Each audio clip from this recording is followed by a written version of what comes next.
स्वर्गीय अमिताभ चौधरी के पुत्र अभिषेक चौधरी ने कहा कि जेएससीए की कमेटी सदस्यों का रवैया उनके पिता के सिखाए गए आदर्श के खिलाफ है।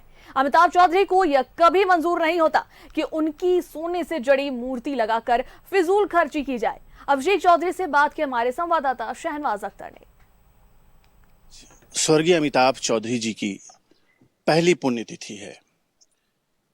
आज उनके हमसे दूर हुए बिछड़े हुए 1 साल का समय बीत गया। हर एक शख्स उदास है, उनको याद करता है। तो अगर सिर्फ जान पहचान के लोगों पर इतना दुख का पहाड़ टूटा है तो उनके पुत्र की क्या अवस्था होगी। हमारे साथ अभिषेक चौधरी जी हैं। हम अपनी हार्दिक संवेदनाएं व्यक्त करते हैं कि आपके पिता को गए हुए 1 साल हो गया।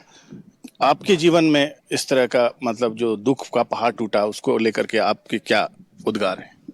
नहीं सर, आहत तो हैं। पिछले 1 साल से ज़िंदगी बदल गई मेरी। सब कुछ जो पहले जिम्मेदारियां फादर उठाते थे, एहसास भी नहीं होता था कि वो उठाते थे, वो सब अब हम सबको उठाना पड़ रहा है। तो बहुत मुश्किलें हैं, उनकी याद भी बहुत आती है। बेशक ऐसा होता है, लेकिन ये कौन कौन सी चीज़ें ऐसा है उनके जीवन से आपने अडॉप्ट की हैं? उनके जो सिखाए हुए चीज़ें हैं वो हम भी सुनना चाहिए। मेहनत सर, मेहनत, काम के प्रति एक लगन, सब कुछ छोड़ के काम में अपने आप को समर्पित करना, उससे सफलता हासिल होती है। तो ये उनसे सीखा। लेकिन आखिर क्या वजह थी कि आपने पत्र लिख के सबसे पहले तो थाने में नोटिस दिया जेएससीए ऐसा आयोजन करने जा रहा है? क्या एतराजात हैं? नहीं सर, थाने में मैंने नोटिस दिया, मैंने डीएम साहब और एसएसपी साहब को पत्र लिखा। सर, अगर आप पूरा समझना चाहे तो मैं बताता हूँ। पहले एक प्रस्ताव था कि गोल्ड की एक स्टैचू लगेगी, 2 करोड़ रुपए की लागत में बनाई जाएगी, जो उनके आदर्शों के कंप्लीटली कॉन्ट्ररी था, क्योंकि वो व्यक्ति पूजा और आडंबर के हमेशा से ही खिलाफ रहे। वो कभी इस बात को वो गवारा नहीं जाता कि इतने पैसे उन पर खर्च हो। तो ये लेके हमने एक जो हमारा था ऑपोजिशन एतराज, उसको हमने एक लीगल नोटिस के माध्यम से उनको बताया। 7 दिन का उन्हें समय दिया गया है कि वो जवाब दें। राजनीतिकरण तो वो कर रहे हैं। वो मेरे फादर के इमेज, उनकी मेमोरी को लेकर, they are not paying due respect, they are not taking our consent.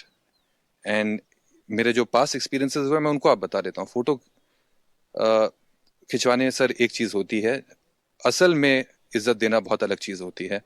मैंने अपने पत्र में जो डीसी साहब को कल मैंने लिखा, जब मैंने आशंका जताई कि ये लोग नैतिक और धार्मिक तरीके से कोई भी कार्यक्रम संपन्न नहीं कर सकते, तो उसमें मैंने 2 बातों की जिक्र की। पहली तो जो राष्ट्रीय ध्वज मुझे दिया गया था उनके राजकीय सम्मान के साथ, जब उनका की अंत्येष्टि हुई थी, तो उस राष्ट्रीय ध्वज का अपमान किया गया।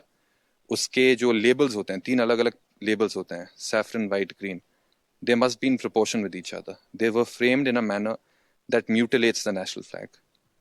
मेरे पास आज भी उसके सबूत मौजूद हैं। और वो फ्लैग जब मैं गया 13 दिन के अवधि के बाद स्टेडियम, 13 दिन तक पुत्र घर से नहीं निकल सकता हमारे समाज में, जब मैं वहाँ पहुँचा 13 दिन बाद, तो उसे ज़मीन पर रखा गया था।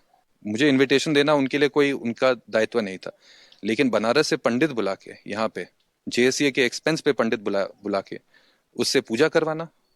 पंडित को सर हमारे समाज में पहले अधिकृत किया जाता है कि इनके जो पिता थे वो आदर्शवादी व्यक्तित्व के मालिक थे, फिजूल खर्ची पसंद नहीं करते थे, और वैसे व्यक्ति के जाने के बाद जेएससीए के खर्चे से सोने की प्लेट जड़ी हुई तस्वीर लगाना या मूर्ति लगाना अब की बात है। मैं अपनी तरफ से इसमें कुछ भी जोड़ना ठीक नहीं समझता।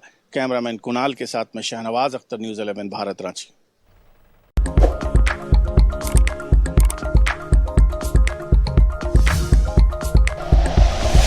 Like and share videos, subscribe करें हमारा चैनल और प्रेस करें बेल आइकॉन। न्यूज़ 11 भारत, सच है तो दिखेगा।